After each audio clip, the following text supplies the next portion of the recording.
Naam, Bwana Yesu asifiwe. Baba, mama, unanitazama, kijana na dada yangu na ndugu yangu mpendwa katika Bwana. Nataka tuzungumzie habari kuhusu ufalme wa mbinguni. Tutasoma kitabu cha Ufunuo sura ya kwanza na mstari wake wa 7.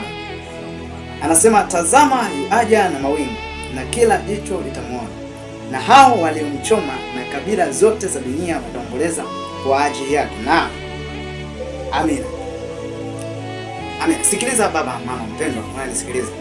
Biblia inazungumza katika kitabu cha Ufunuo ya kwamba tazama yuaja na mawingu, na kila jicho litamuona. Watu wote watamuona. Yaani maana kwamba anaposema kila jicho litamuona, maana yake kila mtu atamuona Yesu atakapokuwa anarudi. Anasema tazama yuaja na mawingu, na wale wote waliomchoma, wale wote waliomkataa, anasema wataomboleza siku hiyo. Anasema watahuzunika, wataomboleza, watalia katika siku hiyo ambapo Bwana atakaposhuka, ambapo Bwana atakapokuja na mawingu. Watu wataomboleza, waliomchoma, waliomkataa, waliokataa injili, waliokataa kumpokea Yesu, waliokataa kuokoka. Anasema katika siku hiyo watalia, wataomboleza. Kwa hiyo sikiliza ndugu yangu mpendwa unanitazama.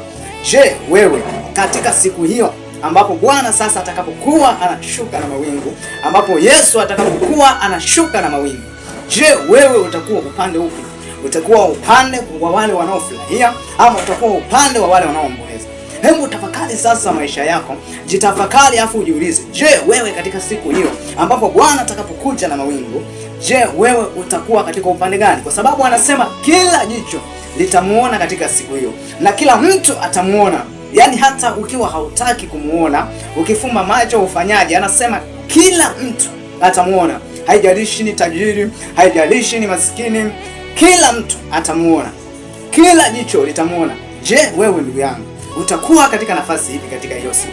Manake Bwana atakaposhuka, manake Yesu atakaposhuka, atakuja kwa ajili ya kuhukumu walio hai na waliokufa. Watahukumiwa sawa sawa na matendo yao.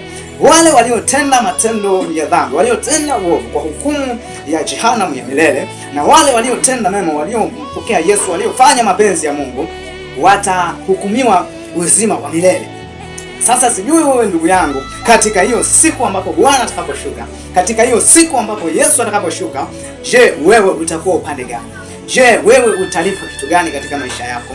Je, wewe utalipwa nini katika siku hiyo ambapo Bwana atakapokuja? Utalipwa nini ndugu yangu? Siku hiyo inakuja. Tena anasema imekaribia kabisa. Anasema ya kwamba naja upesi, na ujira wangu u pamoja nami kumlipa kila mmoja. Na anakuja na kila jicho litamuona. Kila mtu atalipwa sawasawa na aliyoyatenda. Kila mtu atalipwa sawasawa na uchaguzi aliochagua mwenyewe. Kwa hiyo ndugu yangu, utalipwa nini katika maisha yako? Je, utalipwa jehanamu milele ama utalipwa uzima wa milele? Badilisha maisha, tengeneza maisha. Kwenye kitabu cha Isaya 55 mstari wa 7 anazungumza, anasema ya kwamba mtafuteni Bwana maadamu anapatikana, mwiteni maadamu yu karibu, kwa sababu wakati huu ndio wakati uliokubalika, wakati wa kupokea wokovu, wakati wa kumpokea Yesu, wakati wa kumtafuta Bwana, wakati wa kumuita Yesu ili aweze kukuokoa, ili aweze kukutoa katika dhambi, akufanye katika hiyo siku, akutengeneze uwe upya na uyaishi yale maisha ya uzima wa milele, ili usiende kuteketea katika jehanamu ya moto. Inatakiwa ubadilishe maisha yako sasa. Inatakiwa ubadilishe maisha yako, badilisha mwenendo, badilisha tabia, kwa sababu Yesu yuko karibu kuja, na anasema kila jicho litamuona. Kwa hiyo ndugu yangu, jitafakari hapo ulipo, wala usichukulie mzaha maneno ya Mungu, wala usimchezee Mungu. Jitafakari ndugu yangu mpendwa. Hata kama ukiwa umeokoka, hata kama ukiwa hujaokoka, chukua hatua, endelea kumkaribia Bwana zaidi, kwa sababu anakuja na ujira wake yuko pamoja nao, upo mkononi mwake kumlipa kila mtu sawasawa na kazi yake ilivyo. Anasema ya kwamba wazinzi na walevi na washerati na kila mmoja na kila mtu aliyetenda uovu atahukumiwa katika jehanamu ya moto. Atapewa adhabu kwenye ile jehanamu ya moto, ataangamizwa katika jehanamu ya moto. Sijui wewe rafiki yangu itakuwaje kwako? Je, utakuwa mojawapo wa wale wanaoangamizwa, ama utakuwa mojawapo wa wale ambao wanaenda kumlaki Bwana mawinguni na kufurahi naye milele? Tengeneza maisha, neema bado ipo na wokovu bado upo, kwa sababu wakati huu ndio wakati mzuri wa kumpokea Yesu. Biblia inasema ya kwamba na nyakati hizi kila atakayeliita jina la Bwana ataokolewa. Pokea Yesu sasa.